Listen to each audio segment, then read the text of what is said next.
And what about fuel-dried cow dung patties are stacked high outside homes, ready to be used for cooking and heating? In many areas, wood was scarce or difficult to acquire, making dung a readily available and renewable energy source. It burned slowly and consistently, providing the necessary heat for daily life.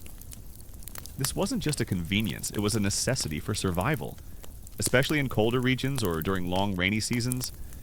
It's like having a perpetual energy source delivered right to your doorstep. No power lines required.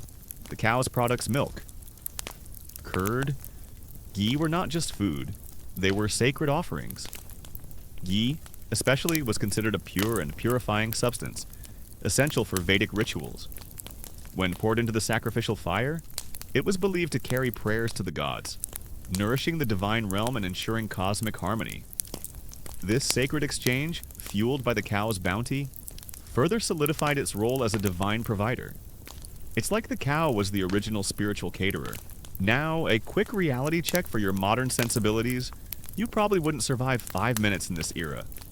No Wi-Fi, no air conditioning, and definitely no artisanal oat milk lattes. But fear not. For tonight, you merely observe from the comfort of your cozy space, safe from ancient pathogens and the sheer effort of daily survival. So, before you get comfortable, take a moment to like the video and subscribe, but only if you genuinely enjoy what I do here. And if you're feeling extra sleepy, drop your location and local time in the comments.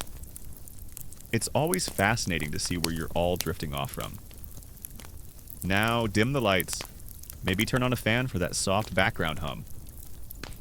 And let's ease into tonight's journey together. You might see paintings or sculptures depicting cows alongside deities, or even as mounts for gods and goddesses. The bull, Nandi, the faithful vehicle of Lord Shiva, is another powerful example of this divine association. Nandi represents strength, fertility, and devotion, embodying the masculine principle of the bovine. This integration into the divine pantheon shows that the cow wasn't just respected, it was considered part of the heavenly order. You find yourself standing on the edge of a small, bustling settlement, perhaps along the Indus River, thousands of years ago. The air is alive with the lowing of cattle, the bleating of goats, and the distant chatter of human voices. It's a soundscape that speaks of life, of sustenance, of a world deeply intertwined with its animals. And among these animals, the cow, or Bos indicus as the fancy scientists call them, stands out. Not because they're particularly flashy, no iridescent feathers or razor-sharp claws here, but because of their sheer ubiquity and their quiet, undeniable presence. The very act of consuming cow's milk was seen as a sacred act, a communion with the Divine Mother.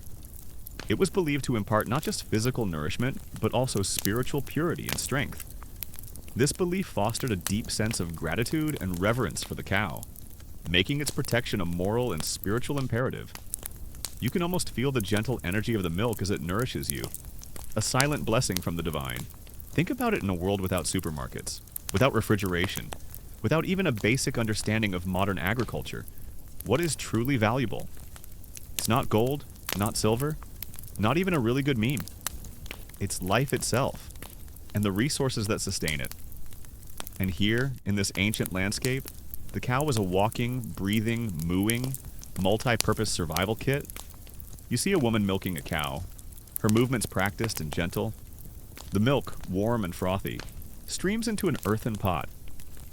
This isn't just a drink, it's a primary source of protein and fat, crucial for growing children and hardworking adults. Without it, survival would be significantly harder. It's the original superfood, before anyone even knew what a superfood was. You can almost taste the richness, the pure, unadulterated goodness of it. It's so fresh. It probably still has a bit of grass in it. Just kidding. Mostly. Even the gentle lowing of the cows at the sound they make was considered auspicious. It was believed to bring good fortune and dispel negative energies. You might hear the soft, rhythmic sound of a cow chewing its cud, a peaceful, meditative sound that seems to calm the very air around you. It's like nature's own ASMR track, designed to lull you into a state of blissful tranquility. But the cow's utility extends far beyond its lacteal offerings. You watch as a farmer guides a pair of oxen, their powerful shoulders straining against the yoke. pulling a rudimentary plow through the tough soil. This is the engine of ancient agriculture. Before tractors, before even the wheelbarrow was widely adopted for heavy lifting, the ox was the muscle, the brute force that turned barren land into fertile fields. Without them, large-scale farming would be impossible and communities would struggle to feed themselves. It's a slow, arduous process, but you can feel the rhythm of it, the steady pull and release, the earth turning over. It's a testament to patience and perseverance. And let's be honest, those oxen probably had better work-life balance than most of us today. The symbolism extended to the cow's very anatomy. Each part of the cow was sometimes associated with a different deity or cosmic principle. Its horns might represent the gods, its eyes the sun and moon, its legs the four Vedas, and so on. This intricate mapping of the cosmos onto the cow's body further elevated its status, making it a living diagram of the universe, a walking temple. It's a bit like a highly detailed spiritual action figure, complete with interchangeable divine parts. Then there's the dung. Yes, you heard that right. Cow dung. Before you wrinkle your nose, consider its value. You see children collecting it, carefully shaping it into flat patties, and laying them out in the sun to dry. This isn't waste, it's fuel. Dried cow dung burns slowly and steadily, providing heat for cooking, warmth for homes, and light in the long, dark evenings. In a world where wood was often scarce or difficult to acquire, dung was a readily available, renewable energy source. It's also used as a natural fertilizer, enriching the soil and ensuring future harvests. And if you're really adventurous, some ancient texts even suggest it was used as a building material and it's mixed with clay for plastering walls. So, next time you see a cow, remember, it's not just a cow, it's a mobile energy plant and a fertilizer factory. Who needs a smart home when you have a smart cow? The cow's dung, too, held symbolic significance beyond its practical uses. It was considered purifying and was used in various rituals to cleanse spaces and individuals. The act of applying cow dung paste to floors and walls was not just about hygiene, it was about sanctifying the home, inviting positive energy, and warding off evil. It's the original spiritual air freshener, with added architectural benefits. As you observe these practical applications, a deeper understanding begins to dawn. The cow isn't just useful, it's essential. Its presence means the difference between abundance and scarcity, between life and death. It provides food, fuel, fertilizer, and labor.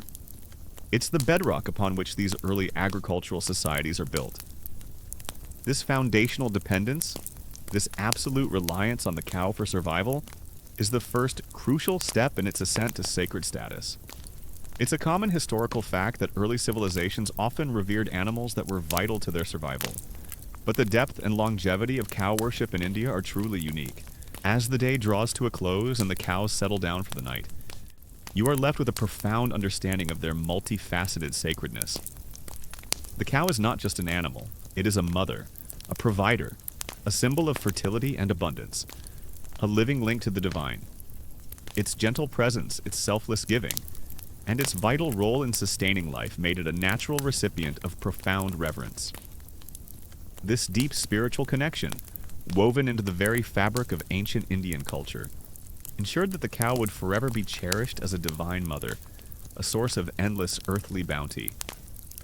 The quiet hum of their breathing fills the twilight, a lullaby from the heart of ancient India. You start to notice the subtle ways this reverence manifests. A farmer, after a long day of plowing, gently strokes the neck of his ox, a gesture of gratitude and affection. A woman, after milking, offers a small portion of the milk to a makeshift altar, a silent prayer of thanks. These aren't grand ceremonies yet, but small, everyday acknowledgments of the cow's immense contribution. It's less about abstract theology and more about tangible, lived experience. You can almost hear the unspoken words, "Thank you for sustaining us." As the gentle hum of the grazing cows lulls you deeper into this ancient world, you begin to notice something truly remarkable. The sacredness of the cow isn't just a standalone belief.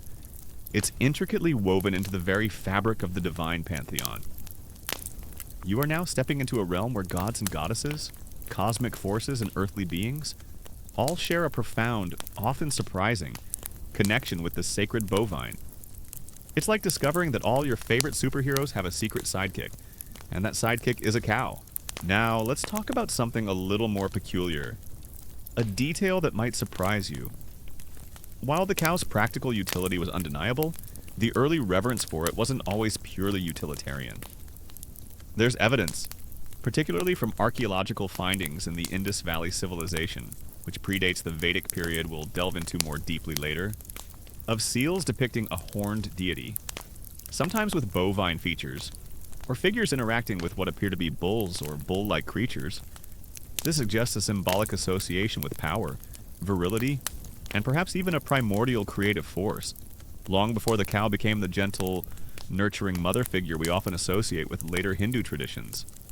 It's a fascinating glimpse into the very earliest stirrings of this complex relationship, hinting that the sacredness might have had roots in something more primal than just milk and muscle. It's like finding a prototype for a smartphone that's just a really fancy rock. The essence is there, but the form is still evolving. Imagine yourself standing before a vibrant temple, its walls adorned with intricate carvings. Among the celestial figures, you repeatedly see the image of a bull, strong and majestic, often depicted alongside the formidable Lord Shiva. This is Nandi, the divine bull, Shiva's faithful mount and the guardian of his abode. Nandi is not just a vehicle, he is a deity in his own right, revered for his strength, purity, and unwavering devotion. Worshippers often whisper their prayers into Nandi's ear, believing he will convey their wishes directly to Shiva. It's a common historical fact that Nandi is a prominent figure in Shaivism. The tradition devoted to Shiva, and his presence outside Shiva temples is ubiquitous. You can almost feel the quiet power emanating from his stone form, a silent sentinel of divine energy. The earliest hymns and texts, the Veda, which are considered among the oldest sacred texts in the world, offer further clues. While they certainly celebrate the cow's bounty, they also describe rituals involving the sacrifice of cattle. This might seem contradictory to our modern understanding of the sacred cow, but it highlights a crucial point. The concept of sacredness is fluid and evolves over time. In these early periods, sacrifice was often seen as a way to honor the gods, to establish a connection between the human and divine realms, and to ensure prosperity. The animal, in this context, wasn't merely killed, it was offered, its essence believed to ascend to the heavens, bringing blessings back to the community. It was a transactional relationship, albeit a deeply spiritual one. Imagine trying to explain that to your vegan friends, but the cow's connection to the divine extends far beyond Nandi. Think of Lord Krishna, one of the most beloved deities in Hinduism, often depicted as a cowherd, or Gopala. His childhood stories are filled with playful interactions with cows, tending to them, milking them, and even stealing butter. This pastoral imagery reinforces the cow's gentle, nurturing nature and its association with abundance and joy. Krishna's love for cows elevates them to a special status, making their protection an act of devotion to him. It's like the divine endorsement of cow appreciation, making it cool to hang out with the herd. You can almost hear the chants, the crackling of the sacrificial fire, the rhythmic pouring of ghee clarified butter, another cow product into the flames. It's a sensory overload, a powerful, immersive experience designed to connect the earthly with the divine. The cow, even in sacrifice, was central to this cosmic exchange. Its body was seen as a microcosm of the universe, each part corresponding to a different deity or cosmic principle. So, when a cow was sacrificed, it wasn't just an animal. It was a symbolic act of recreating and sustaining the cosmos itself. It was a serious business, not a casual barbecue. You might see paintings of Krishna playing his flute, surrounded by contented cows and gopis, cowherd maidens, their faces alight with bliss. This idyllic scene is a powerful visual representation of the cow's role in a harmonious, divine existence. The cows are not just background elements, they are active participants in the divine play, embodying innocence, purity, and selfless love. The academic debate here is quite profound. Historians still debate whether the early Vedic practice of cattle sacrifice was primarily an economic necessity, a purely ritualistic act, or a complex blend of both, reflecting a society in transition. Some scholars argue that the sacrifices were a way to redistribute wealth and protein in a communal setting, while others emphasize the purely symbolic and religious significance, seeing it as a continuation of ancient Indo-European traditions. It's a bit like trying to figure out if your ancestors ate that weird casserole because they genuinely liked it, or because it was the only thing left in the pantry. The truth is probably somewhere in the middle. Now for a unique detail, something that truly highlights the cow's cosmic significance. In various Puranic texts, the cow is sometimes said to have emerged from the cosmic ocean during the Samudra Manthan, the churning of the primordial ocean by gods and demons to obtain the elixir of immortality. From this churning emerged various divine beings and objects, and among them, the celestial cow, Kamadhenu, the wish-fulfilling cow. Kamadhenu is often depicted as a cow with the head of a woman, or with various deities residing in different parts of her body, symbolizing her universal divine nature and her ability to grant all desires. This mythological origin story places the cow at the very genesis of creation, a source of infinite blessings and divine generosity. Imagine being born from a cosmic smoothie. That's pretty impressive. As you continue to observe, you see the daily rhythms of life unfolding. Children play with simple wooden toys, women grind grain, and men tend to the fields or herd the cattle. The cow is always present, a constant, reassuring backdrop to existence. It's not just an animal, it's a member of the extended family, a living embodiment of the community's well-being. Its health and prosperity are directly linked to the health and prosperity of the people.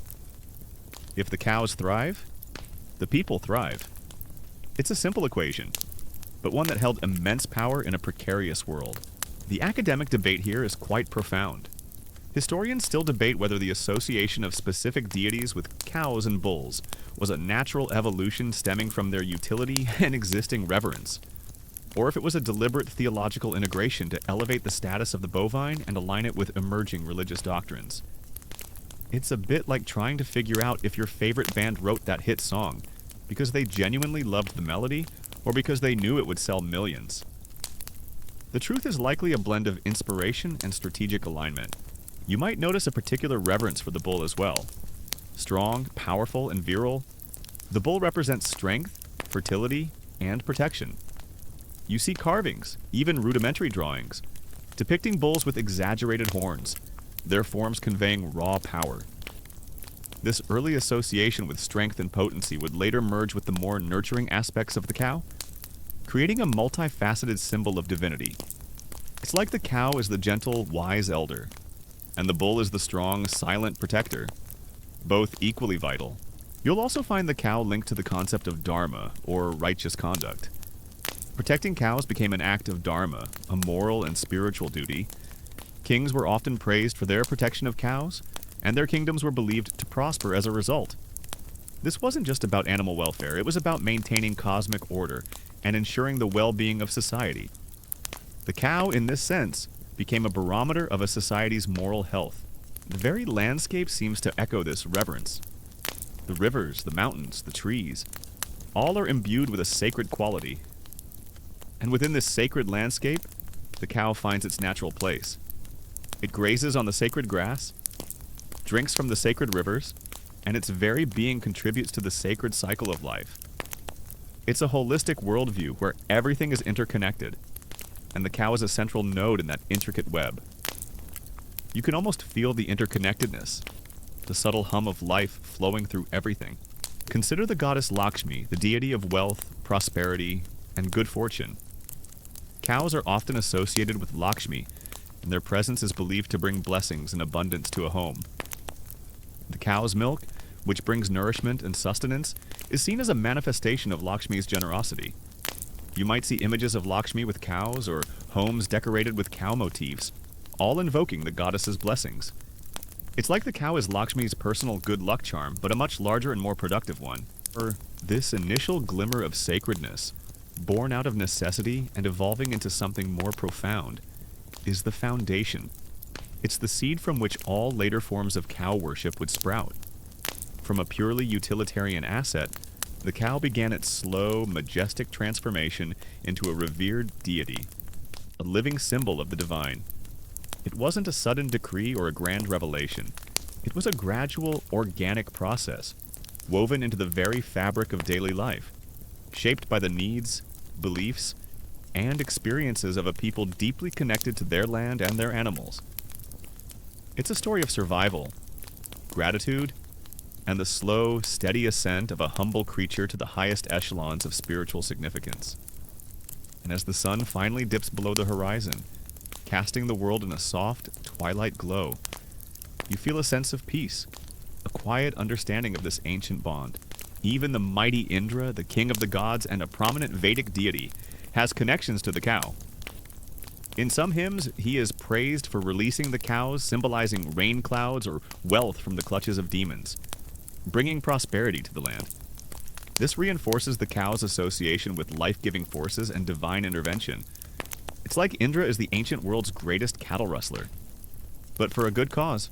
As the soft glow of dawn paints the sky, you find yourself transported forward in time, perhaps 1,000 years or so, into the heart of the Vedic period.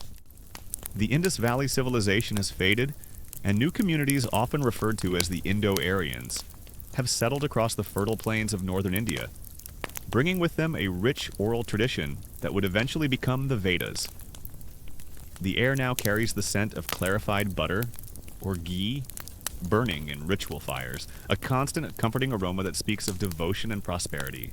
The concept of the cow as a provider of the 5 essential products: Panchagavya milk, curd, ghee, urine, and dung, also gained divine sanction. These products were not just practically useful, they were considered sacred and purifying, used in rituals, medicine, and spiritual practices. Each product was believed to be imbued with divine properties, capable of cleansing and healing. So, when you see someone using cow dung for purification, remember it's not just about hygiene, it's about invoking a divine blessing. You are no longer just an observer of daily life. You are immersed in a world where ritual is paramount, where every act, every offering, every chant holds profound significance. And at the very center of this world, still, is the cow. But its role has deepened, becoming intricately woven into the spiritual fabric of this emerging civilization. The practical utility you witnessed earlier is still there. Of course, the milk, the dung, the labor. But now it's infused with a sacred resonance that elevates the cow beyond mere animal. You might witness a Go Puja, a ritual specifically dedicated to worshiping the cow. During the ceremony, cows are bathed, adorned with garlands of flowers, given special food, and worshipped with incense and prayers. This act of reverence is a direct acknowledgement of the cow's divine nature and its profound contribution to human life. It's a beautiful, heartfelt expression of gratitude, a living prayer in motion. Imagine standing amidst a group of Vedic priests, their voices rising and falling in rhythmic chants, their eyes fixed on a crackling fire. This is a yajna, a sacred fire ritual, and it is the cornerstone of Vedic religious practice. You see offerings being made into the flames grains, herbs, and, crucially, copious amounts of ghee. This golden liquid, derived from cow's milk, isn't just an ingredient, it's a purifying agent, a symbol of light, and a direct conduit to the gods. Without the cow, these rituals, so vital to the Vedic worldview, simply couldn't exist. It's like trying to bake a cake without flour. Fundamentally impossible. The stories of sages and rishis, ancient seers and ascetics, also feature the cow prominently. Many sages lived simple lives in forests, relying on the generosity of nature and the products of cows for their sustenance. The cow, in these narratives, often symbolizes purity, wisdom, and the simple virtues of a spiritual life. It's like the ultimate spiritual companion. Always there. Always providing. Hey guys, tonight we're going to gently drift back in time. Not to a bustling city or a grand battlefield, but to the verdant plains and sun-drenched riverbanks of ancient India. Imagine the air, thick and warm, carrying the scent of dust, damp earth, and perhaps a faint whiff of wood smoke. You're not just observing, you're there, feeling the coarse fabric of your simple tunic against your skin, the soft give of the soil beneath your bare feet. The sun, a benevolent eye in the vast sky, casts long, shifting shadows as the day begins to wane. and everywhere you see them the gentle, placid eyes of the cows. They chew contentedly, their tails swishing lazily, seemingly oblivious to the profound reverence that would soon envelop their very existence. Even the act of donating a cow, or godana, was considered one of the most meritorious acts in ancient Indian society. It was believed to bring immense spiritual benefits to the donor, ensuring good karma and a favorable afterlife. This practice further solidified the cow's sacred status, making it a conduit for divine blessings and a symbol of ultimate charity. It's like donating to a charity, but the charity moose gives you milk. The cow in this era is often referred to as Agnya, meaning not to be killed. This term, found in the Rig Veda, one of the oldest Vedic texts, offers a fascinating glimpse into the evolving reverence. While earlier periods saw cattle sacrifice, the emphasis here begins to shift towards protection and veneration. It's a common historical fact that the concept of Agnya gained increasing prominence during the later Vedic period, laying the groundwork for the absolute prohibition of cow slaughter in later Hinduism. You can feel the weight of this word, a gentle command echoing through the ages. The cow's gentle nature, its non-aggressive demeanor, and its selfless provision made it an ideal symbol for the peaceful and nurturing aspects of the divine. Unlike fierce deities associated with destruction or war, the cow embodied the benevolent, life-sustaining power of the cosmos. This made it accessible and relatable, a divine presence that could be encountered in daily life. You watch as a young boy, perhaps a future priest, carefully tends to a calf, stroking its soft fur. Even the young ones are taught to respect and care for these animals.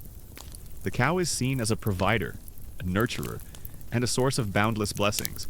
Its milk sustains life, its offspring provide labor, and its very presence brings good fortune.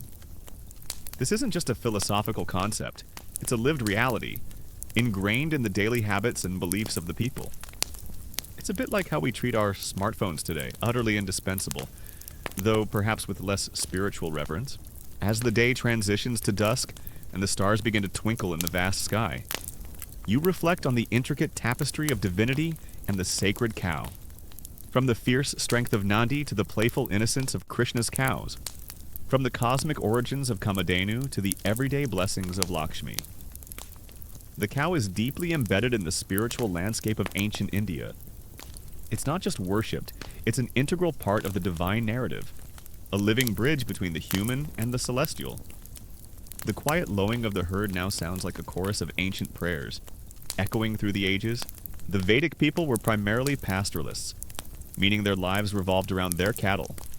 Their wealth was often measured in the number of cows they possessed. A man with many cows was a rich man, respected and influential. This economic reality further cemented the cow's sacred status. It wasn't just a religious symbol, it was the very foundation of their prosperity and social standing. Losing a cow was not just an economic setback, it was a profound loss, almost akin to losing a family member. You can see the pride in the eyes of a herdsman as he surveys his healthy, grazing cattle. As the sun continues its slow arc across the ancient Indian sky, you realize that this vast land, with its myriad languages, landscapes, and traditions, isn't a single monolithic entity. Just as the rivers carve different paths to the sea, so too did the reverence for the sacred cow flow in unique regional rhythms, each region adding its own peculiar and beautiful brushstrokes to the grand tapestry of cow worship. You are now embarking on a fascinating journey across diverse landscapes, discovering that while the cow was universally revered, the ways in which it was worshipped could be delightfully distinct. It's like everyone agreeing that pizza is great, but then arguing endlessly about the best toppings. Beyond the practical and ritualistic, the cow also began to acquire deeper symbolic meanings. It was associated with the goddess Aditi, the mother of the gods, representing infinity, abundance, and the cosmic expanse. The cow's milk was seen as the nectar of life, a divine elixir that nourished both body and soul. Its gentle nature, its patient demeanor, and its selfless provision made it a natural symbol of motherhood and nurturing. You can almost feel the gentle's maternal energy radiating from the herd. It's like a giant, cud-chewing hug. Imagine first the sprawling Gangetic Plains in the north, the heartland of agrarian civilization. Here, The cow's sacredness is deeply intertwined with its role in agriculture. You see vast fields of wheat and rice, tended by farmers whose lives revolve around the monsoon rains and the tireless labor of their oxen. In this fertile crescent, the cow is the very embodiment of prosperity, directly linked to the abundance of the harvest. Festivals like Govardhan Puja, where devotees recreate the mythical Govardhan Hill, lifted by Lord Krishna to protect the cowherds and cows from Indra's wrath, are common. You see villagers adorning their cattle with flowers and garlands, offering them special foods, and parading them through the streets. The air is filled with joyous chants and the gentle lowing of the honored beasts. It's a celebration of life, labor, and divine protection, all rolled into one bovine-centric party. And yes, there's probably a lot of cow dung involved. But by now, you're probably used to its versatile charms. Now for a unique detail, something you might not encounter in every history book. In some Vedic hymns, the cow is equated with the dawn, with light, and with the very essence of creation. The rays of the sun are sometimes described as cows of light, bringing forth life and dispelling darkness. This poetic imagery elevates the cow from a terrestrial creature to a cosmic entity, an embodiment of the divine principles that govern the universe. It's a beautiful, almost mystical connection, suggesting that the cow's sacredness was not just about what it provided, but what it represented, the very dawn of existence. Imagine waking up and thinking, the cows of light are here. It certainly puts a different spin on sunrise. Now, let your mind drift south, across the Vindhya Mountains, into the rich, vibrant lands of South India. Here, the reverence for the cow takes on a slightly different hue, often emphasizing its purity and its connection to temple traditions. You might notice distinct breeds of cattle, perhaps the majestic Ongole or the sturdy Halakar, each revered for specific qualities. In many South Indian temples, cows are maintained within the temple precincts, considered sacred residents. You see devotees reverently touching the cows, seeking their blessings, and offering them food. The cow's milk is often used in Abhishekam, the ritual bathing of deities, symbolizing purification and nourishment for the gods themselves. This highlights a common historical fact. The cow's milk and products were considered essential for temple rituals across India.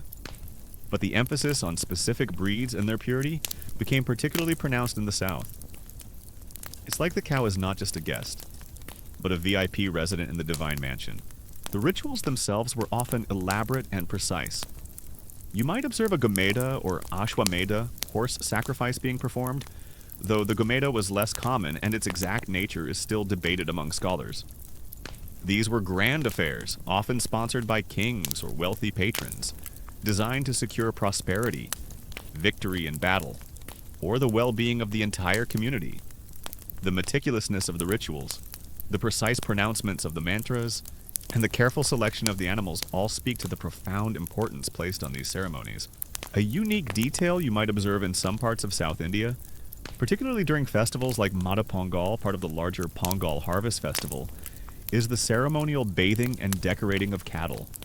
Farmers paint their cattle's horns in vibrant colors, adorn them with bells and beads, and offer them a feast of sweet rice and sugarcane.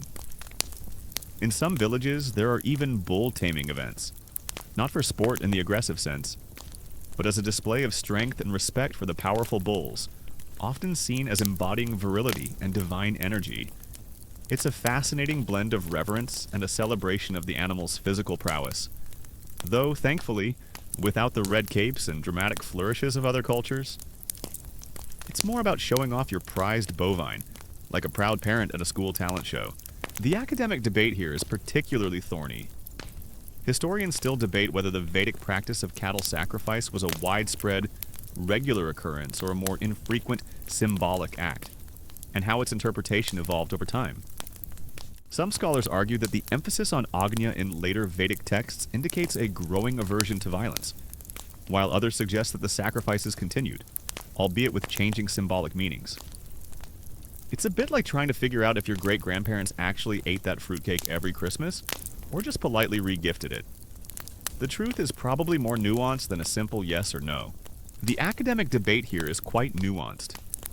Historians still debate whether the regional variations in cow worship were primarily a result of distinct indigenous cultural practices that predated the pan-Indian spread of Vedic traditions, or if they represent adaptations and interpretations of a common sacred bovine theme influenced by local ecological and socioeconomic conditions. It's a bit like trying to figure out if your local dialect developed because of unique historical events or just because everyone started saying y'all for convenience. The answer is probably a complex interplay of both. You might also notice the role of the bull, still revered for its strength and virility.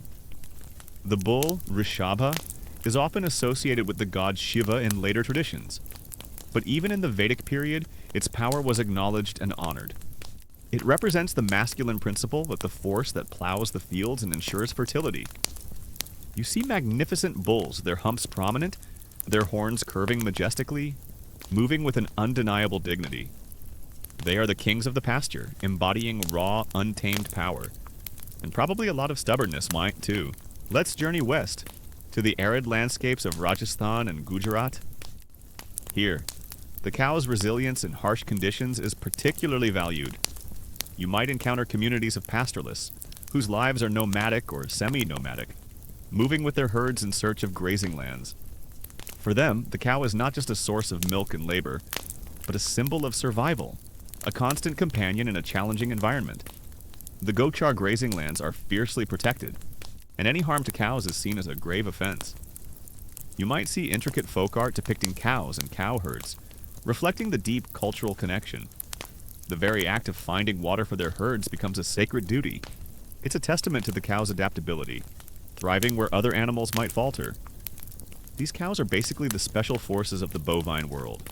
The Vedic hymns themselves are filled with references to cows, celebrating their beauty, their bounty, and their sacredness. They are praised as mothers of the Rudras, daughters of the Vasas, sisters of the Adityas, and the navel of immortality. This poetic language elevates them to a divine status, placing them among the most revered entities in the cosmos. You can almost hear the ancient poets composing these verses, their hearts filled with gratitude and awe for these gentle creatures. Moving east into regions like Bengal and Odisha, the cow's sacredness often intertwines with the worship of various goddesses, particularly Durga and Kali. The cow, as a symbol of creation and nourishment, complements the powerful, benevolent, and sometimes fierce aspects of the divine feminine. You might see cows featured in local folk tales or songs, often depicted as gentle providers or even as figures of wisdom. The emphasis here might be less on the agricultural labor and more on the cow's inherent purity and its ability to provide life-sustaining milk, a gift from the Divine Mother. The very structure of Vedic society was influenced by the presence of cattle. Nomadic or semi-nomadic at first, the Vedic people gradually transitioned to more settled agricultural communities, but their reliance on cattle remained central. Disputes over cattle were common, and cattle raids were a frequent occurrence, highlighting their immense value. A successful raid meant prosperity for one tribe and hardship for another. It was a high-stakes game of ancient asset management, even in the more rugged mountainous regions or among various tribal communities. The cow holds a special place, though its specific role might differ. In some isolated areas where agriculture is less dominant, the cow might be revered more for its symbolic connection to ancestral spirits, or as a source of warmth and sustenance in harsh climates. The unique detail here is that some tribal communities, while respecting the cow, might have had different dietary practices or rituals, reflecting their specific ecological niches and historical traditions, sometimes leading to fascinating variations in the interpretation of bovine sacredness. It's a reminder that even within a broad cultural framework, local nuances can create entirely new perspectives.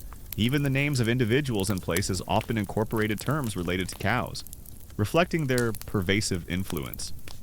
You might hear names like Gopala, protector of cows, or Gautama, best bull, indicating the deep cultural integration of bovine imagery. It's a subtle but powerful reminder of how deeply ingrained the cow was in their identity. It's like everyone today being named Wi-Fi or smartphone.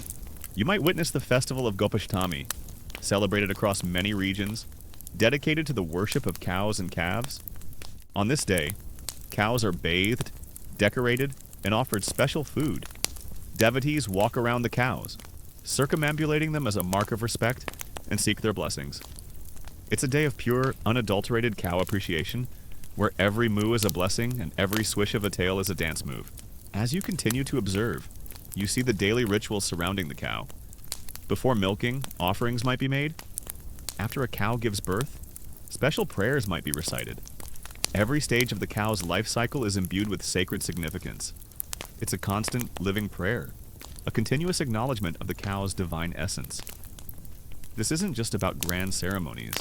It's about the small and everyday acts of reverence that collectively build a profound spiritual connection. The regional differences also extended to the specific products revered. While Panchagavya, the 5 products, was a pan-Indian concept, the emphasis on certain components might vary. In some regions, ghee might be paramount for rituals, while in others, cow dung for fuel and purification might take precedence due to local resource availability. This practical adaptation further shaped the regional expressions of reverence. It's like different regions having their own favorite flavor of spirituality, all derived from the same cow. The emphasis on the cow's products, milk, butter, curd, and even urine and dung, collectively known as Panchagavya. The 5 products of the cow, which would gain even greater significance later, further solidified its sacred status. These products were not just consumed, they were used in rituals, in medicine, and in purification ceremonies. They were seen as imbued with divine properties, capable of cleansing, healing, and sanctifying. So, next time you're feeling a bit under the weather, maybe skip the chicken soup and try some ancient cow product remedies. Just kidding, please don't. The stories and folklore of each region also contributed to the unique reverence. You might hear local legends about cows saving villages from disaster, or about specific cows being blessed by deities. These localized narratives reinforce the cow's sacred status within the community, making it a part of their unique cultural heritage. It's like every town having its own local hero, but instead of a cape, this hero has 4 legs and a tail.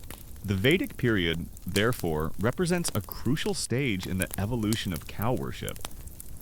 From a vital economic asset and a subject of early, perhaps more primal, reverence, the cow ascended to a central role in complex religious rituals and gained profound symbolic meaning. The concept of Agnya began to take root, foreshadowing the later absolute prohibition of cow slaughter. It was a time when the practical and the spiritual intertwined seamlessly, creating a unique and enduring relationship between humans and the bovine.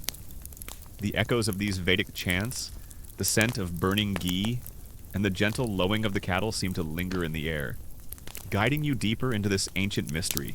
As the day fades and the distinct regional sounds of ancient India, the chants of the plains, the temple bells of the south, the desert winds of the west, and the forest whispers of the east, begin to blend into a single harmonious hum, you realize the incredible richness of this multifaceted reverence.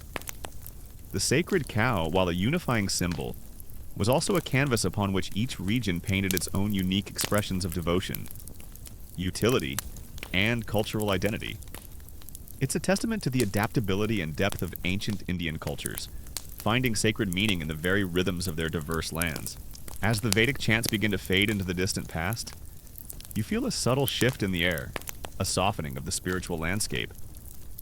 We're moving further along the timeline, into an era where new philosophical currents are beginning to ripple through ancient Indian society, profoundly influencing the relationship between humans and all living beings. This is the age where the concept of ahimsa, or non-violence, truly begins to take root, blossoming into a guiding principle that would forever alter the perception of the cow. As the echoes of regional reverence begin to soften, you sense a profound transformation taking hold, a pivotal shift in the very soul of ancient Indian society. We are now witnessing the grand paradigm shift, the slow but inexorable movement from a time when cattle could be sacrificed in specific ritualistic contexts, to an era where the cow became absolutely, unequivocally inviolable. This isn't just a change in religious practice, it's a fundamental redefinition of the human-animal relationship, a testament to the enduring power of evolving beliefs. It's like the world collectively decided to upgrade its operating system, and the cow got a major security patch, Imagine yourself walking through a serene forest grove, the dappled sunlight filtering through the canopy, birdsong providing a gentle soundtrack. You might encounter ascetics, their faces serene, their bodies lean from rigorous discipline, meditating beneath ancient trees. They are seeking liberation, understanding, and a deeper connection to the universe. And central to many of their teachings is this idea, ahimsa paramo dharma. Non-violence is the highest moral virtue. This isn't just a suggestion, it's a profound ethical imperative. Imagine standing on the cusp of this change, feeling the subtle tension between old traditions and new philosophies. You might still hear whispers of ancient Vedic sacrifices, but they are increasingly overshadowed by the growing chorus of ahimsa, the principle of nonviolence, which has now permeated the cultural consciousness like a gentle, pervasive scent. The idea that all life is sacred, that causing harm creates negative karma, is no longer just a philosophical tenet. It's becoming a societal norm, especially when it comes to the gentle, giving cow. You see the impact of this philosophy everywhere. Farmers are more mindful of the creatures in their fields. Hunters, perhaps, begin to question the necessity of their pursuits. And the cow, already revered for its utility and its role in Vedic rituals, now finds itself enveloped in an even deeper layer of protection. Its gentle nature, its quiet provision, makes it a natural embodiment of this burgeoning philosophy. It's hard to be violent towards something that just looks at you with those big, innocent eyes, isn't it? This transition wasn't a sudden, dramatic event, like a lightning bolt from the heavens. Instead, it was a gradual, organic process, influenced by a confluence of factors. One of the most significant was the rise and spread of Buddhism and Jainism. You can almost hear the teachings of Siddhartha Gautama and Mahavira, emphasizing compassion for all living beings, reverberating through the land. These religions, with their strong emphasis on ahimsa, actively challenge the practice of animal sacrifice, promoting vegetarianism and a deep respect for life. This is a common historical fact. The influence of these non-Vedic traditions played a crucial role in shaping the later Hindu stance on cow protection. It's like they were the original animal rights activists, but with more meditation and less protesting. Think about the sheer practical implications of ahimsa. If all life is sacred, if causing harm creates negative karma, then the act of slaughtering an animal, especially one so deeply intertwined with human survival, becomes increasingly problematic. This is a common historical fact. The rise of philosophies like Jainism and Buddhism, which placed ahimsa at their core, significantly contributed to the decline of animal sacrifice and the strengthening of vegetarianism in India. It's like the ancient world finally decided to go green. But with a spiritual twist, you might observe a Jain monk, sweeping the path before him with a soft broom, ensuring he doesn't inadvertently harm even the smallest insect. This extreme dedication to non-violence highlights the profound impact of ahimsa. For the cow, this meant an elevated status, moving from an animal that could be sacrificed in specific rituals to one that was increasingly seen as inviolable, untouchable by the knife. It was a gradual process, not an overnight transformation, but the direction was clear. The shift wasn't just about religious doctrine, it was also about societal evolution. As agricultural practices became more sophisticated and settled, communities grew. The need for large-scale animal sacrifice, perhaps as a means of communal protein distribution, lessened. The cow's role as a provider of milk, labor, and fertilizer became even more central to a sedentary, agrarian lifestyle. Its living contributions far outweighed any perceived benefit from its death. It's a bit like realizing your old flip phone is actually more useful as a paperweight than a communication device. You observe the shift in ritual practices. Instead of the grand Vedic yajnas involving animal offerings, you now see more emphasis on puja, devotional worship involving offerings of flowers, fruits, and vegetarian food to deities. The cow's products, especially milk and ghee, remain central to these rituals. But the cow itself is no longer the object of sacrifice, but the recipient of reverence. It's a subtle but profound change, transforming the altar from a place of offering life to a place of honoring life. Consider the economic argument. A living cow produces milk for years, calves for future labor, and dung for fuel and fertilizer. A dead cow provides meat for a short period. In a society focused on long-term sustainability and growth, preserving the living cow simply made more sense. This economic rationale intertwined with the spiritual, creating a powerful impetus for protection. Consider the role of the Puranas and the epics like the Mahabharata and Ramayana in this paradigm shift. These texts, composed over centuries, became immensely popular, reaching a wider audience than the more esoteric Vedic hymns. They contained countless stories that reinforced the cow's sacredness, often depicting gods and goddesses interacting with cows, or cows granting boons and blessings. Lord Krishna's childhood as a cowherd, for instance, became a beloved narrative, cementing the cow's image as a gentle and divine companion. These narratives provided a rich tapestry of cultural reinforcement, making cow protection a matter of devotion and popular belief. It's like the ancient world's version of viral marketing, but for cow reverence. Now for a unique detail, something that might surprise you about the depth of this non-violent ethos. While ahimsa is often associated with the protection of animals, it also extended to the very act of speech. In some ancient texts, there are discussions about non-harmful speech, emphasizing the importance of speaking truthfully, kindly, and constructively, avoiding words that could cause pain or incite conflict. This holistic view of ahimsa, encompassing thought, word, and deed, shows just how deeply the principle permeated the culture. So, next time you're about to unleash a Twitter rant, remember, ancient sages were already thinking about the karma of your tweets. Now for a unique detail, something that might surprise you about the depth of this protection.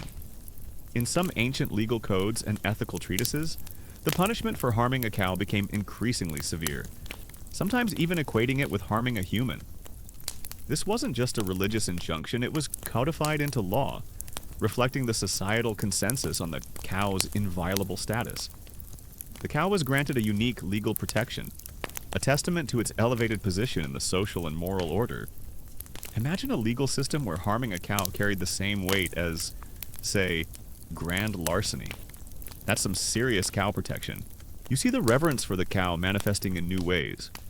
Instead of elaborate sacrifices, you might witness ceremonies dedicated to honoring the cow, adorning it with garlands, feeding it special treats, and parading it through villages. These acts are not about appeasing a deity through death, but about expressing gratitude and reverence for a living embodiment of prosperity and life. The cow becomes a symbol of the earth itself, a generous provider, a silent mother. The academic debate here is particularly complex. Historians still debate the precise tipping point and the relative weight of different factors, such as the influence of Jainism and Buddhism, the internal evolution of Brahmanical thought, changing agricultural practices, and the economic utility of the living cow. That led to the universalization of cow protection and the prohibition of cow slaughter in India. It's like trying to pinpoint the exact moment when everyone decided skinny jeans were out and wider legs were in. Was it a celebrity, a designer, or just a collective sigh of relief? The answer is probably a complex interplay of all these forces. The academic debate here is quite intriguing. Historians still debate the exact timeline and causes for the decline of cattle sacrifice in ancient India, with some emphasizing the influence of ahimsa-centric religions like Jainism and Buddhism, while others point to internal shifts within Brahmanical traditions and changing ecological or economic conditions. It's a complex puzzle, like trying to figure out why everyone suddenly started wearing bell-bottoms again. Was it a fashion statement? A rebellion? Or just because they ran out of skinny jeans? Probably a mix of everything.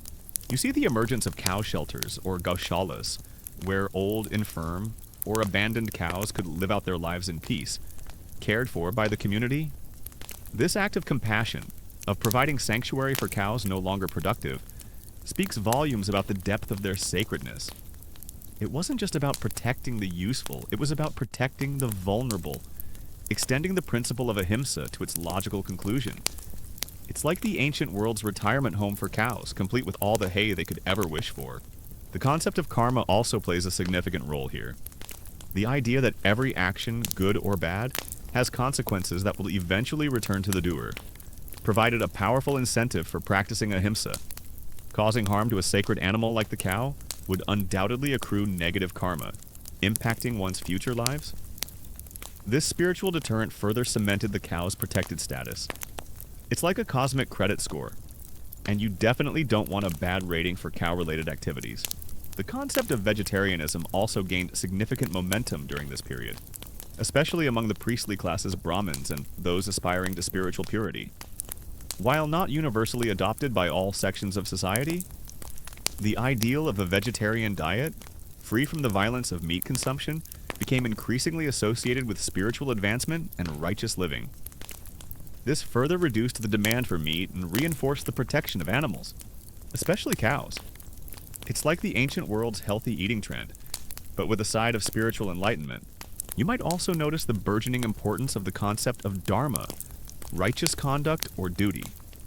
Protecting the cow became an integral part of one's dharma, a moral obligation for individuals and society as a whole.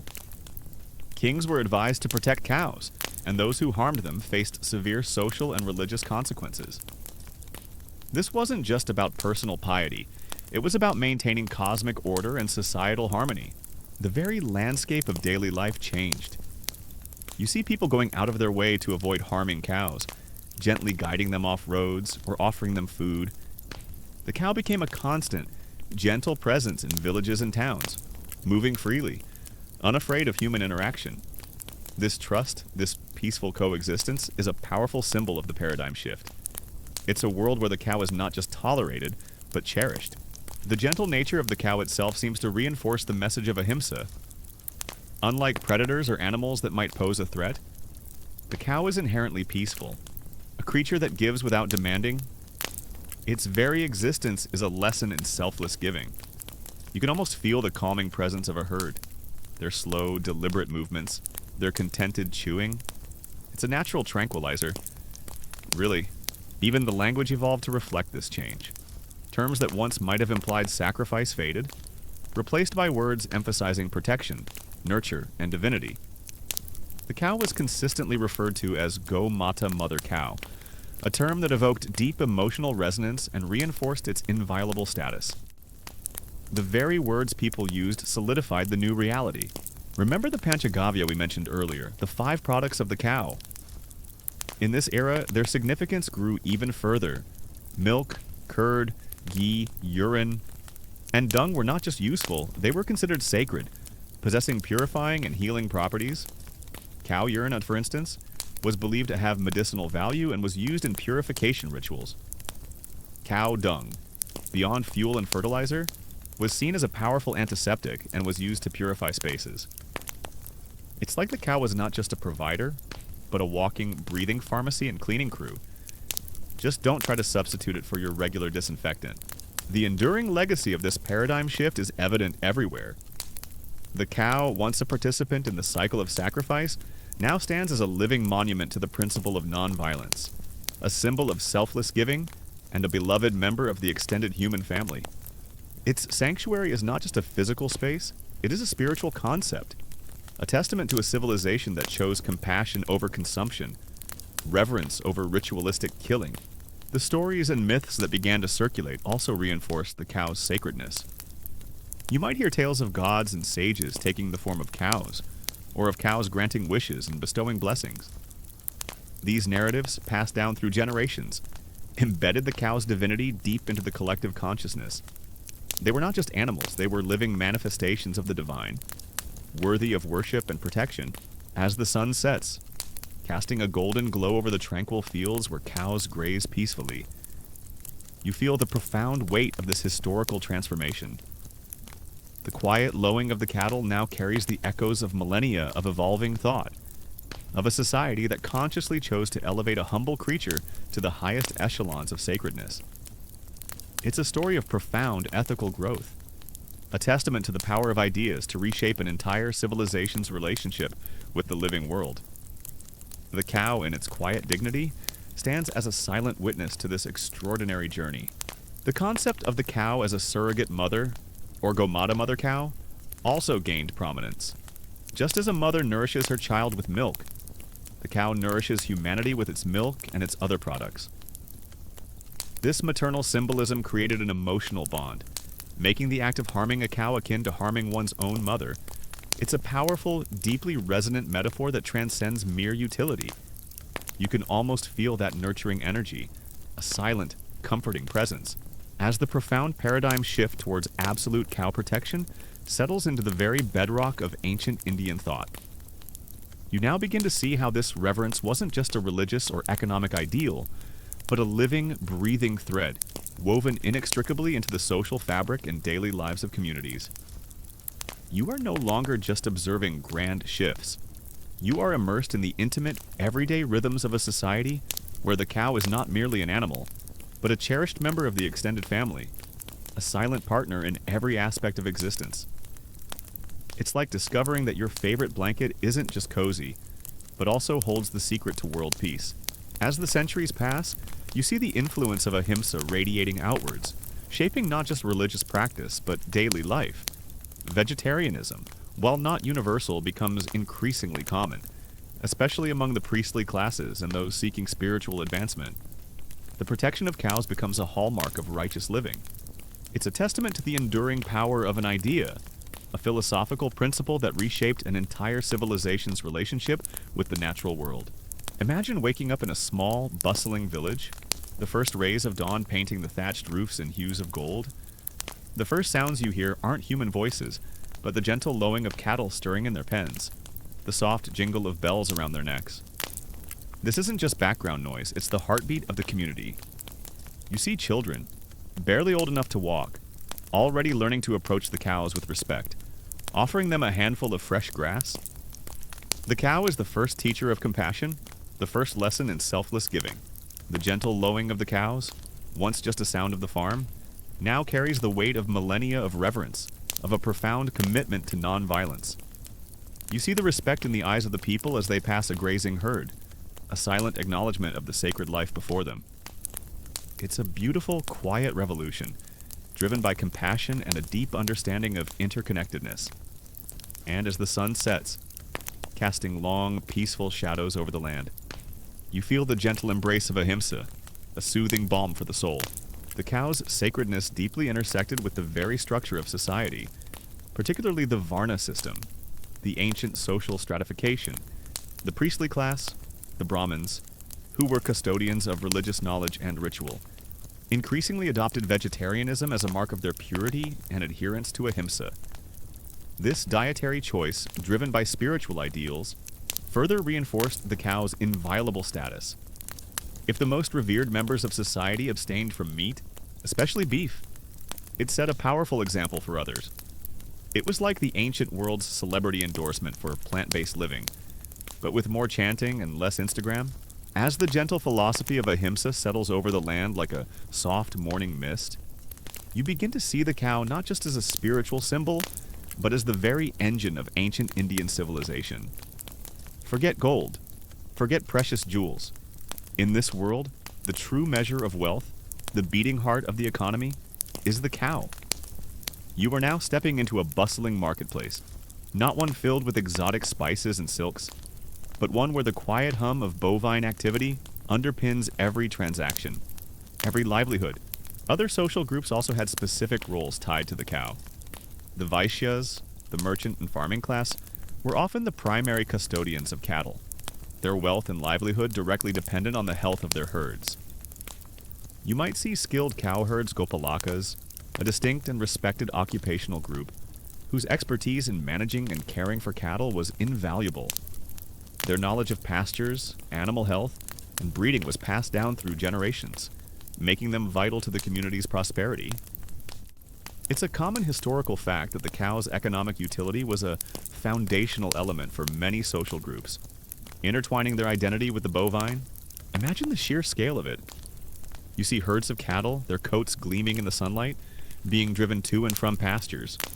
This isn't just about individual families, it's about entire communities, entire regions, whose prosperity is directly tied to the health and productivity of their bovine population.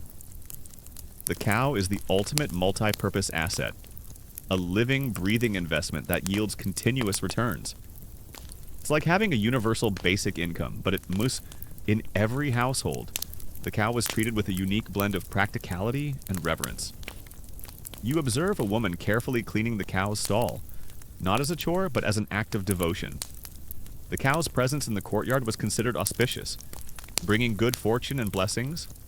Its dung, as you've seen, was collected and used for fuel, fertilizer, and even as a purifying agent for floors and walls. The cow wasn't just kept, it was integrated into the very fabric of domestic life. It's like having a pet that also powers your stove and fertilizes your garden. Talk about multitasking. Let's break down the economic powerhouse that is the ancient Indian cow. First, there's the obvious milk and its products. You observe vendors selling earthenware pots filled with fresh milk, creamy curd, and golden ghee. This isn't just for domestic consumption. These products are traded, bartered, and sold, forming a vital part of the local and regional economy. Ghee, in particular, is a high-value commodity. It's a stable fat that doesn't spoil easily, making it perfect for storage and long-distance trade. It's used in cooking, in lamps, and, as we've seen, extensively in religious rituals. It's the ancient world's equivalent of crude oil, but far more delicious and less environmentally damaging. Festivals and rituals throughout the year revolved around the cow, cementing its place in the communal calendar. Beyond the grand temple ceremonies, you witness smaller, more intimate rituals performed in homes and villages. During Gopashtami, for instance, you see families bathing their cows, adorning them with colorful garlands, painting their horns, and offering them special, delicious meals. Children sing songs praising the cow, and elders recount stories of its divine origins and benevolent nature. These aren't just religious observances, they are community gatherings, moments of shared joy and collective gratitude that reinforce social bonds. It's like a giant annual bovine appreciation day, complete with parades and gourmet treats for the guest of honor. Then there's the labor. You see fields being plowed by strong oxen, their steady rhythm setting the pace for agricultural life. Without these powerful beasts, farming would be an incredibly arduous, slow, and limited endeavor. They pull carts laden with harvested crops, transport goods to market, and even help with irrigation systems. They are the heavy machinery of the ancient world, enabling large-scale cultivation and infrastructure development. Imagine trying to build a pyramid with just human muscle. It's the same principle here, but for feeding millions. This is a common historical fact. The use of oxen for plowing and transport was fundamental to the agricultural revolution that supported early civilizations worldwide. The cow also played a significant role in rites of passage. In some traditions, milk from a specific cow might be used in ceremonies for newborns, symbolizing nourishment and purity. For weddings, the presence of a cow, or even the donation of a cow, and could be considered highly auspicious, bringing prosperity and fertility to the new couple. It was a silent witness to life's most important moments, a constant symbol of blessing. But the cow's economic contribution doesn't stop there. Think about fertilizer. You see farmers meticulously collecting cow dung, not as waste, but as a precious resource. This organic matter is vital for enriching the soil, ensuring bountiful harvest year after year. In a time before synthetic fertilizers, cow dung was the lifeblood of sustainable agriculture. It's a closed-loop system. Cows eat grass, produce dung. Dung fertilizes grass, cows eat more grass. It's the original circular economy, centuries ahead of its time, and it probably smelled better than a chemical plant. Now for a unique detail, something that truly highlights the cow's pervasive influence on daily social interaction. In many ancient Indian communities, if a cow wandered into your home or property, it was considered a sign of good fortune, and you were expected to offer it food and water, allowing it to leave at its own leisure. It wasn't an intrusion, it was a divine visit. This unspoken social contract, this spontaneous act of hospitality towards a wandering cow, speaks volumes about the deep-seated respect and affection for the animal, transcending mere ownership. Imagine if every stray cat that walked into your house was treated like royalty. That's the level of reverence we're talking about. As these philosophies gained traction, particularly among the merchant classes and in urban centers, the practice of cattle sacrifice began to wane. It became increasingly viewed as an anachronism, out of step with the evolving moral and spiritual landscape. The economic arguments also played a significant role. A living cow, as you've seen, was far more valuable than a dead one. The long-term benefits of milk, labor, and fertilizer simply outweighed the short-term gain of meat. It's a bit like realizing that your old flip phone, while nostalgic, isn't quite as useful as a smartphone for daily tasks. The academic debate here is particularly fascinating. Historians still debate the extent to which the cow's sacredness was a top-down imposition from religious elites versus a bottom-up organic development rooted in the daily economic and social realities of agrarian communities. With some arguing for a more reciprocal influence, it's like trying to figure out if your favorite fashion trend started on the runway or in the streets. Was it dictated by designers? Or did people just collectively decide it looked good? The truth is likely a complex interplay, with both influences reinforcing each other. Now for a unique detail, something that truly underscores the cow's pervasive economic influence. Beyond the direct products and labor, the hides and bones of cows, even if not from slaughtered animals given the growing ahimsa ethos, would have been incredibly valuable from naturally deceased animals. Hides could be processed into leather for sandals, bags, and protective gear. Bones could be used for tools, ornaments, or even as a form of currency or trade good in some contexts. This speaks to a culture that utilized every part of a valuable resource, minimizing waste long before sustainability became a buzzword. It's a testament to ancient resourcefulness, making sure nothing went to, well, waste. The cow's gentle nature also fostered a sense of peace and harmony within communities. Its presence was calming, a constant reminder of the virtues of patience and selfless giving. Disputes over cow ownership or grazing rights, while they certainly occurred, were often resolved with a deep understanding of the animal's value and the community's shared reliance on it. The cow was a unifying force, a common thread that bound people together. The academic debate here is particularly fascinating. Historians still debate the extent to which the economic value of cows drove their sacred status versus the religious and philosophical factors, with some scholars arguing that practical utility was the primary initial driver, later reinforced by spiritual beliefs.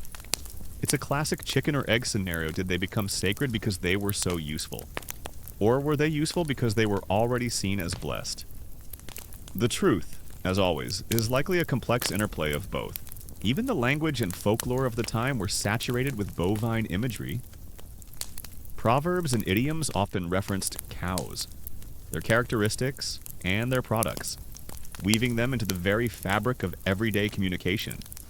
Stories of wise cows, benevolent cows, and cows that brought prosperity were passed down through generations, shaping the collective consciousness and reinforcing their sacred status.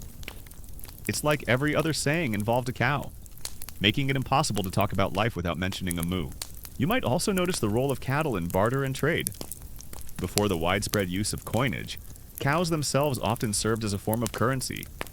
A certain number of cows might be exchanged for land, for goods, or as part of a dowry. This made them a highly liquid asset, easily transferable and universally understood as valuable. It's like having a living, breathing ATM that you can also milk. The ethical code of cow protection wasn't just a religious decree, it was a deeply ingrained social norm. Harming a cow, even accidentally, would elicit strong community disapproval and potentially severe social ostracism. Conversely, caring for cows, donating them, or establishing Gaushala's cow shelters brought immense social prestige and spiritual merit. This social pressure, combined with religious belief, created a powerful mechanism for ensuring the cow's safety and well-being. It's like having a neighborhood watch. But for cows, and the punishment for breaking the rules was eternal damnation. The sheer number of cattle owned by an individual or a community was a direct indicator of their wealth and social standing. A man with a large herd commanded respect and influence. This incentivized careful breeding, protection, and management of cattle, further integrating them into the economic and social fabric. It was the ancient world's version of a stock portfolio, but with more mooing and less volatile market fluctuations. You see the cow as a silent participant in village meetings, grazing peacefully nearby while human affairs unfold. Its presence is a constant reminder of the agricultural foundation of their lives, the source of their sustenance, and the embodiment of their spiritual ideals. It's a living symbol of the interconnectedness of all things, a gentle anchor in a world of constant change. Even the waste products had economic value. Beyond fuel and fertilizer, cow urine was used in traditional medicine and as a disinfectant. The 5 products of the cow, Panchagavya, were not just ritualistic.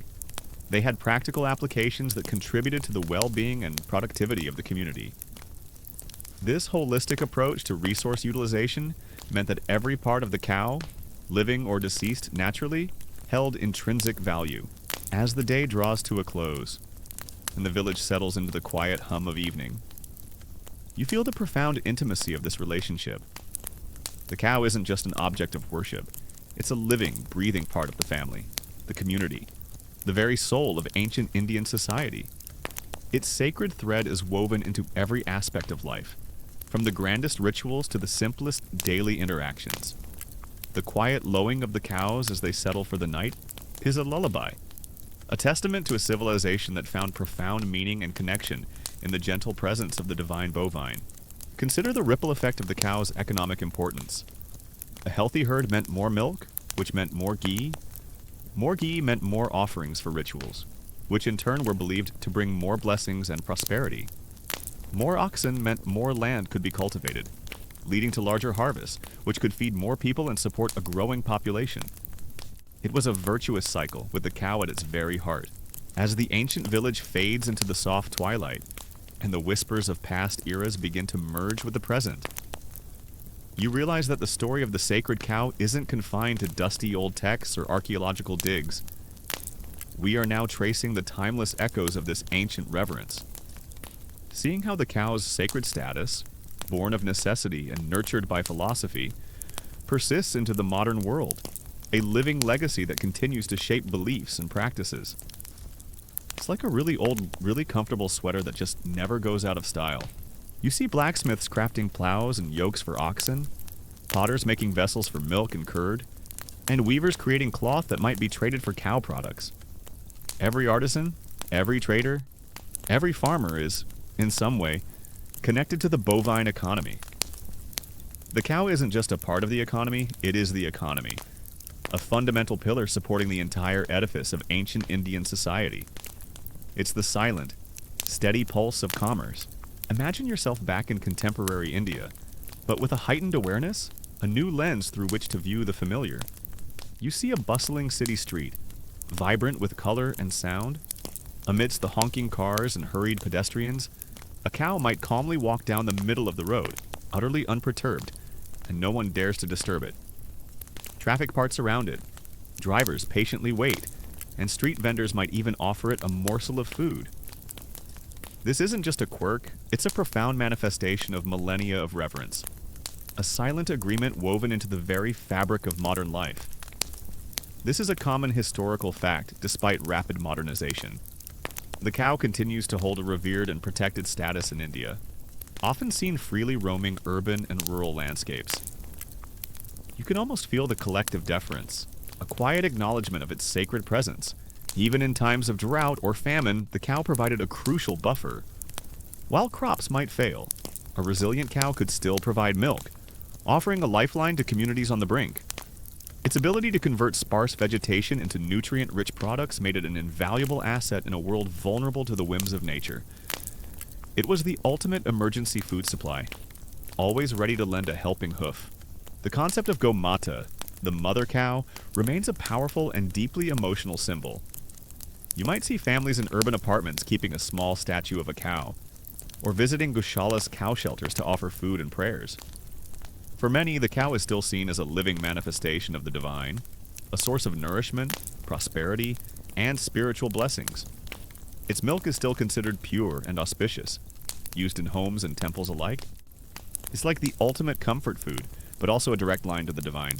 The economic significance also contributed to the legal and social protections afforded to cows. Laws and customs emerged that penalized those who harmed cattle, reflecting their immense value to the community. Protecting cows wasn't just a religious duty, it was an act of economic self-preservation. It was like having strict laws against stealing tractors, but with a spiritual overlay. The principle of ahimsa, non-violence, continues to underpin the reverence. While not all Hindus are vegetarian, a significant portion, particularly among certain castes and religious groups, abstain from meat, and beef consumption is widely prohibited and culturally taboo. This dietary choice is a direct continuation of the ancient philosophical shift you witnessed. a living testament to the power of compassion for all beings. You might observe a vegetarian restaurant, proudly displaying its Sattvic Pure menu, a subtle nod to the ancient ethos. It's like the original farm-to-table movement, but with a spiritual mandate. As the sun begins to set, casting long shadows over the fields where cows graze peacefully, you understand that their sacred status was not merely a matter of abstract belief. It was deeply rooted in their tangible, undeniable contribution to daily survival and prosperity. The cow was the living embodiment of wealth, health, and well-being, a silent partner in every aspect of ancient Indian life. Its economic centrality made its veneration not just logical, but almost inevitable. The gentle lowing you hear now isn't just a sound, it's the quiet hum of a thriving civilization, built on the back of the sacred bovine. Even in the face of modern challenges, urbanization, industrialization, and changing agricultural practices, the cow's sacred status endures. You might see debates in the news about cow protection laws, or hear discussions about the ethical treatment of cattle. These conversations highlight the ongoing relevance and the deep emotional connection people still feel towards the bovine. The cow is not just an animal, it's a cultural touchstone, a symbol of identity and tradition. As the sun climbs higher, casting its warm glow over the thriving agrarian landscape, you begin to perceive a deeper layer to the cow's sacredness, one that transcends mere utility or even philosophical nonviolence. We are now entering the realm of the truly divine, where the cow transforms from an economic engine into a living embodiment of fertility, prosperity, and the nurturing essence of the Divine Mother. This is where the practical meets the profound, where the earthly bounty of the cow becomes a mirror for the cosmic generosity of the divine. Now for a unique detail, something that might surprise you about the modern expression of this ancient reverence. In some parts of India, particularly rural areas, there are still traditional cow festivals where cattle are adorned with elaborate costumes, painted with vibrant colors, and paraded through villages to the sound of drums and music.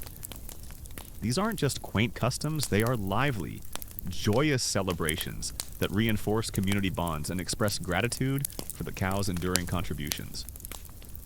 You might even see competitions for the best decorated cow, a testament to the ongoing affection and pride. It's like a bovine fashion show, but with more bells and less judgment. Imagine standing in a lush, green pasture, the air thick with the scent of damp earth and blooming wildflowers. A cow grazes nearby, its movement slow and deliberate, its udder full. You watch as a calf nudges its mother, seeking nourishment. This simple act, repeated countless times throughout history, is the very essence of life and sustenance. The cow's ability to produce milk, to nourish and sustain, made it an immediate and obvious symbol of motherhood. It's the ultimate wet nurse, providing life-giving liquid without asking for anything in return, except maybe a good scratch behind the ears.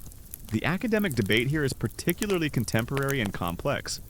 Historians and sociologists still debate the evolving nature of cow protection in modern India, questioning whether its persistence is primarily a continuation of deep-rooted religious belief, a reflection of economic and ecological realities, or increasingly, a politicized symbol used for cultural and national identity.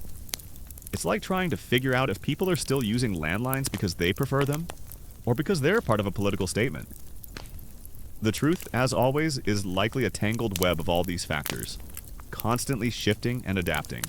This concept of the cow as Gomata, or mother cow, became deeply ingrained in the ancient Indian psyche. Just as a human mother provides milk to her child, the cow provides milk to humanity, sustaining life from infancy to old age. This maternal bond, this selfless giving, elevated the cow to a status akin to one's own mother. It's a common historical fact that the cow is revered as a mother figure in Hinduism, a tradition that continues to this day. You can almost feel the warmth of that maternal embrace, a quiet, comforting presence in a world that could often be harsh. The cow's products continue to hold significance beyond mere utility. Panchagavya, the 5 products of the cow milk, curd, ghee, urine, and dung, is still used in traditional Ayurvedic medicine and in various purification rituals. You might find Ayurvedic clinics offering remedies based on cow products, or see homes where cow dung is still used for cleansing or as a natural insect repellent. This continued reliance on traditional practices, even in a modern context, speaks to the enduring belief in the cow's inherent purity and beneficial properties. It's like the original superfood and natural remedy kit, passed down through generations. But it wasn't just about milk, the cow's fertility, its ability to reproduce and bring forth new life, also linked it directly to the concept of abundance and creation. Each calf born represented future milk, future labor, and future generations. The cow was a living symbol of prosperity, a guarantee of continuity and growth. In an agricultural society where successful harvests and healthy livestock were paramount, the cow's reproductive prowess was seen as a divine blessing. It was like a biological investment fund that kept paying dividends, year after year. You see the cow integrated into art, literature, and popular culture. From folk songs that praise the cow's gentle nature to Bollywood movies that feature cows in heartwarming scenes. Its image is pervasive. It's a symbol that transcends religious boundaries, resonating with a broader cultural understanding of innocence, purity, and sustenance. The cow is not just an animal, it's an icon, instantly recognizable and deeply cherished. You might observe a ceremony dedicated to a pregnant cow, adorned with flowers and offered special foods. These rituals weren't just about ensuring a healthy calf.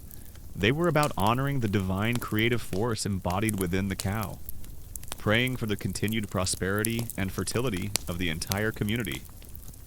The cow became a microcosm of the earth itself, a fertile womb from which all life springs.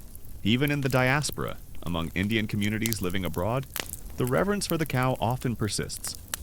While the practical aspects might be less evident, the symbolic and emotional connection remains strong. Temples built overseas often feature statues of Nandi, and vegetarianism remains a common practice. It's a cultural anchor, a reminder of heritage and identity. No matter where in the world you are, consider the parallels between the cow and various earth goddesses or mother deities in ancient Indian traditions.